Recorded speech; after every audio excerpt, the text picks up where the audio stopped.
All right, good afternoon, everyone. Thank you so much for being here, and welcome to our breakout session on perspectives from athletes and their families. Three distinguished panelists sitting to my right, and I wasted enough time getting this all set up, so without further ado, I'll do the first introduction. First to the podium will be Mr. Colin Cloherty. Colin is a first-year law student at the University of Maryland Carey School of Law. Colin played more than 4 years as a tight end in the NFL, and he originally signed a free agent contract shortly after the 2009 NFL Draft with the Indianapolis Colts. The Colts won the AFC Championship and went on to play the New Orleans Saints in the Super Bowl during his rookie season. In his second season, Colin appeared in 2 games for the San Francisco 49ers. In his third and fourth seasons, he played for the Jacksonville Jaguars, where he recorded his first NFL start and scored his first NFL touchdown. Colin finished his career with the Atlanta Falcons before starting at Carey Law last fall. Mr. Cloherty is a graduate of Gonzaga High School in Washington, D.C., and Brown University, where he double majored in history and political science. He compiled 5 catches for 68 yards and 1 touchdown in his NFL career. Please welcome Colin Cloherty. Thank you very much. Can you guys hear me all right? Okay. The Journal asked me here today to speak about an athlete's perspective. And I think there's really can be something lost when the academic community and these professional athletic communities don't talk a whole lot. There's certainly different cultures and different constituencies, so I'm here to kind of try to bridge the gap a little bit today. This is my career, which you got basically from the introduction, but I'd just like to take 2 seconds as an aside and say that when I was on the Indianapolis Colts, I think we talked about John Mackey probably once a week in the locker room. It's just an honor to be here with his wife, and he was really an icon not only in the organization but throughout the NFL. So I'd like to start off by just mentioning that. So my concussions, it might shock you that I've had concussions. I played in the NFL for 5 years, 4 years in college and 4 years in high school. I had 2 diagnosed concussions. One was a high school baseball game. I got hit in the head with a pitch. One was a college football practice. Both were diagnosed afterwards. That is, I finished the games and practices. In both, I lost memory.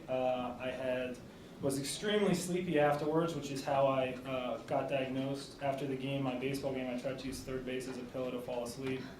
I slept through a meeting in football, which was, my coaches weren't particularly happy about, but they both led to my diagnosis of a concussion. And I'd say that the most telling reason I had a concussion was my lack of self-control. After both events, I threw the bat at the pitcher, narrowly missing him, and kind of threw a temper tantrum after practice that one time. So I'd like to talk about concussions as injuries in the NFL. I got guaranteed 2 things when I showed up on my first day in Indianapolis. It was that I will get caught and I will be injured. As you can see from the list of teams that I bounced around to in 4 years, I was obviously cut a few times. But unfortunately, I was injured a few more times than that. There's a dichotomy in the NFL and in football in general about the difference between being hurt and being injured. Being hurt, it's painful, but you can play through it. You can still do your job. Your team's still going to rely on you. Being injured, you can't play through, you can't perform effectively. Some examples of being hurt are maybe a dislocated finger, a strained muscle, partially torn labrum or meniscus, something along those lines. Injured is a torn ACL, severely sprained ankle, dislocated shoulder. Although some people do play injured. I had a teammate in the NFL for the 49ers play with a broken sternum for an entire game. And I had a linebacker on the Jaguars play with 2 labrum tears in his shoulder, so his shoulder would slide in and out on both sides at middle linebacker. And football really embraces this culture. The point is not to get hurt, it's to hurt the other guy. You want to be the hammer, not the nail. And I think the best quote I saw throughout my time in the NFL was written on the wall in Jacksonville. It said, "Hurdle the weak, trample the dead." That's really the mentality when you're in the NFL locker room.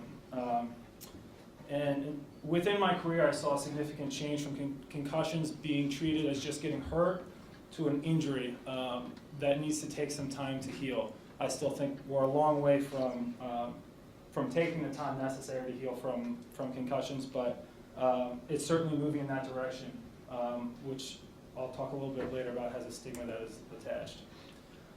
One of my main points today is that toughness in the NFL is really a professional currency. The same way that maybe being intellectual or being smart in the law school or med school, in the locker room, it's all about toughness. And the NFL locker room can be a tough work environment, as Richie Incognito and the Miami Dolphins have showed us, or have showed people not in the NFL that you really need to be tough, and that's how you gain the respect of your teammates. Certainly being talented and working hard counts, but I'd say toughness is the main thing NFL players are worried about. That's because there's a 53-man roster. They have 8 people on the practice squad, which you can think of like a JV, but only 45 of that 53-man roster suit up every week. That works out to basically a 2 deep and a kicker for each position.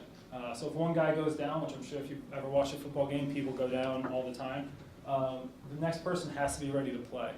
And people who are hurt have to be able to play through it if you're going to win, if you're going to accomplish your goals as a team. And this kind of fosters a next man up mentality. I think there was a book written about the 1998 or 99 Ravens championship with the name Next Man Up, and that's really used throughout the NFL all the time. There's a great quote by a Minnesota Vikings coach that said, durability trumps ability. Doesn't matter how great you are at football if you're not on the field. One example of this from my career, this is a picture of me scoring a touchdown against the Tampa Bay Bucks in my first game as a Jaguar. I was the 13th tight end signed to the Jaguars roster that year. 13th. There was 3 of us active for the game. I was the 13th tight end because all of them had been hurt or weren't quite good enough. I wasn't supposed to be on punt where I scored this touchdown, but the guy who I went in for broke his hand the play before this. I went in, backed him up. There was a fumble on the 8-yard line. I picked it up and scored. It was a great moment for me, but I think the point why this is relevant to what we're talking about now is because that was my only play on punt that game. The guy who had the broken hand taped an aspirin to it and went in for the rest of the game. He never missed a play for the rest of the season.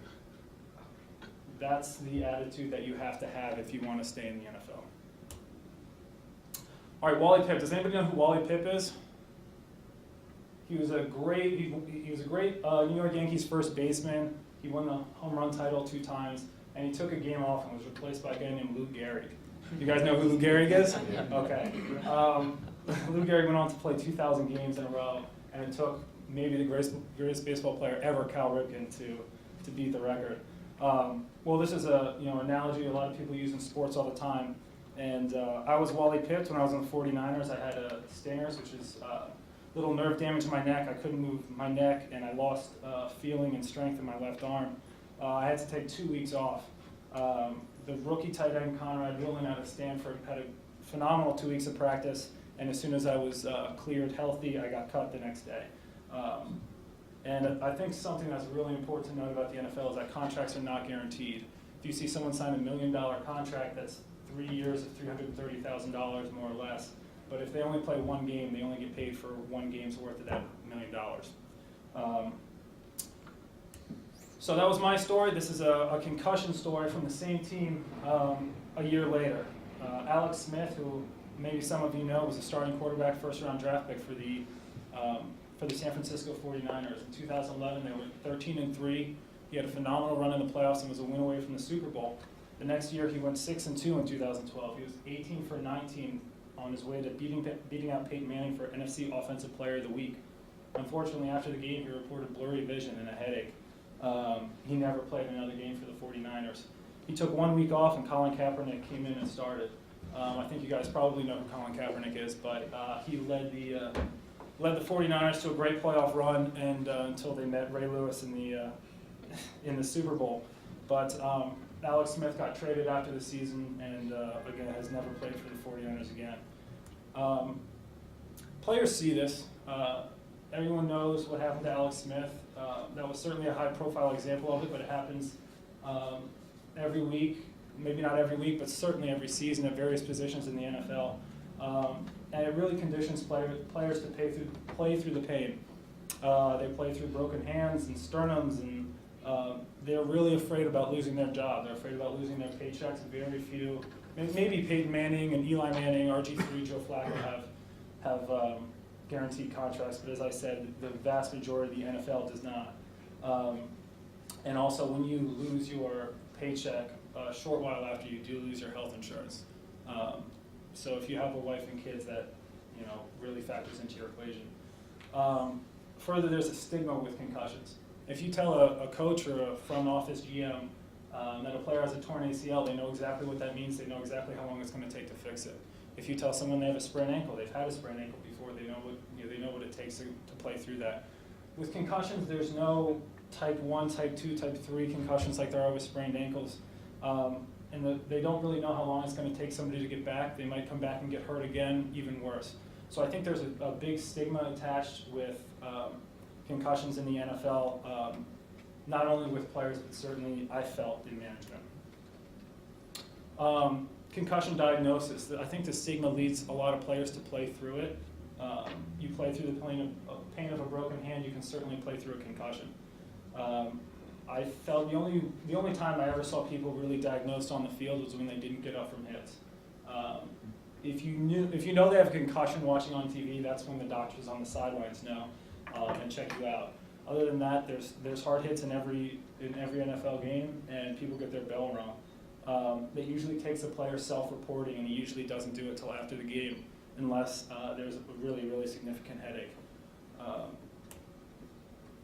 Impact testing, I think they talked about a little bit about this before. This has been with every team that I've been on. They give you a 30-minute baseline test at the beginning of the season. If you get a concussion, they'll test you again, and you have to score, a certain, I can't remember what it's like 90% or maybe even 100% of your baseline test to be allowed to play again. No one really takes the baseline test seriously of the players. I think I took my first one while watching TV, which really hurts your reaction scores. And I had it throughout college in the NFL, but as I mentioned earlier, I think it's, I'm not sure how effective it is, but I obviously thought I should mention it. My prescription for the pros, limit practice contact. I think that far and away is the most important thing. The hardest hits of my life have been in practice, the most hits of my life have been in practice. I really can't emphasize this enough. They certainly have moved away from practice contact over the past couple of years. It was a godsend among the players to only have fully padded practices once a week. I think it goes without saying that we should continue to enforce protecting defensive players or defenseless players and helmet-to-helmet hits. And obviously, again, goes without saying that more research needs to be done on the long-term effects. At the end of the day, and I think we're still years away from this, but I think it will be informed decision-making. I think players are going to have to decide what's the dollar figure that your mental health is worth. If you have a $30 million contract for the next 3 years, that can change your family's life, especially if you don't come from the best circumstances. And I think that's what it's going to come down to for adults, for professionals making the decision. But as my history shows, concussions aren't just a problem for the NFL, and they're not just a problem for football. They happen at every level of football. They happen in every sport. I got my concussion in college football, and I got it in high school baseball. I think that the biggest thing that we can do for concussions is through symposia, dialogues, and discussion like this, is to raise awareness in youth league parents and coaches to be active and vigilant in diagnosing and protecting the children from concussions. So this is a question that I probably get, I don't know, once a week, certainly a couple times a month, is would I let my son play football? The answer is yes. I think football is a great game. I think it teaches you things that other sports can't teach you. You certainly learn how to work hard as a basketball player or a baseball player. There's a certain toughness aspect of football that I really think has changed my life for the better. It takes a lot of courage to have someone hit you in the face, knock you on your butt, and get up and line up right in front of that guy again for your teammates. And I think that kids can learn a lot by doing that. However, I think I would prefer it if he ended up playing golf. Thank you very much.